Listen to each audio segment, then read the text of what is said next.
12 अप्रैल 1919 की साल था 1919 का। भारत में ब्रिटिश राज के खिलाफ जनता में असंतोष बढ़ रहा था। महात्मा गांधी के नेतृत्व में स्वतंत्रता संग्राम तेज हो रहा था, लेकिन अंग्रेजी सरकार इसे कुचलने के लिए हद पार करने को तैयार थी। इसी दौरान ब्रिटिश सरकार ने रॉलेट एक्ट को लागू किया, एक ऐसा कानून जो बिना मुकदमे के किसी भी भारतीयों को गिरफ्तार करने की शक्ति देता था। जनता भड़क चुकी थी, जगह जगह पर विरोध और प्रदर्शन हो रहे थे। पंजाब में गुस्से की आग भड़की हुई थी, अमृतसर में भी विरोध प्रदर्शन हो रहे थे। लेकिन 10 अप्रैल 1919 को कुछ ऐसा हुआ जिसने अंग्रेजों की बर्बरता और को उजागर कर दिया।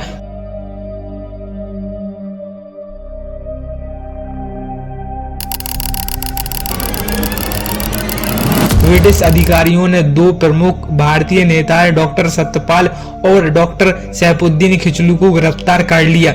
यह खबर फैलती ही लोग सड़कों पर उतर दिए। ब्रिटिश सैनिकों ने निहत्थे प्रदर्शनकारियों पर गोली चला दी, कई लोग मारे गए। अमृतसर जल उठा, गुस्साई भीड़ ने कुछ ब्रिटिश अधिकारियों पर हमला किया। इसी माहौल में अमृतसर आया था ब्रिगेडियर जनरल रेजिनाल्ड डायर, एक सख्त जो निर्दयी ब्रिटिश अधिकारी। उसे भारतीयों की बढ़ती एकता पसंद नहीं थी। उसने अमृतसर में मार्शल लॉ लगा दिया था, किसी भी तरह की सभा पर रोक लगा दी थी। लेकिन 13 अप्रैल 1919 को बैसाखी के दिन हजारों लोग जलियांवाला बाग में एकत्रित हुए।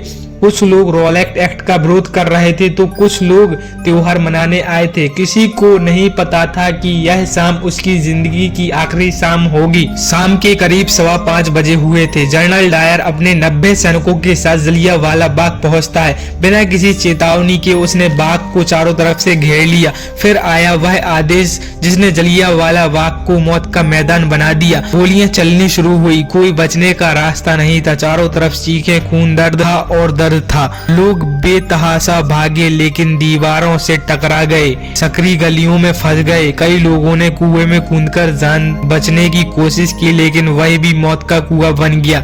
10 मिनट तक बिना रुके 1650 राउंड गोलियों के चले। जब सैनिकों की गोलियां खत्म हो गई तब जाकर नरसंहार रुका। नरसंहार के बाद का मंजर जो हुआ वह रात भर बाग में लाशें पड़ी रहीं, जख्मी लोग कराहते रहे, लेकिन कोई मदद नहीं आई। अंग्रेजों ने शहर में कर्फ्यू लगा दिया। अगली सुबह जब लोग अपने परिवार के ढूंढने के लिए पहुंचे तो चारों तरफ सिर्फ खून और शव बिखरे हुए थे।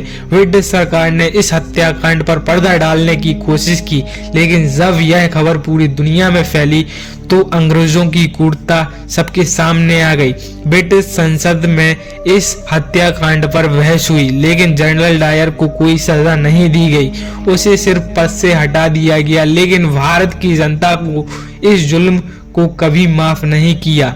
अब आगे क्या होता है? शहीद उधम सिंह इस घटना का बदला लेने की कसम खाई थी। 21 साल बाद 1940 में उन्होंने लंदन में माइकल ओ डायर को गोली मारकर इस क्रूरता का बदला लिया। लेकिन यह सिर्फ बदले की कहानी नहीं थी, यह स्वतंत्रता की एक नई ज्वाला थी जिसने आखिरकार 15 अगस्त 1947 को भारत को आजादी दिलाई।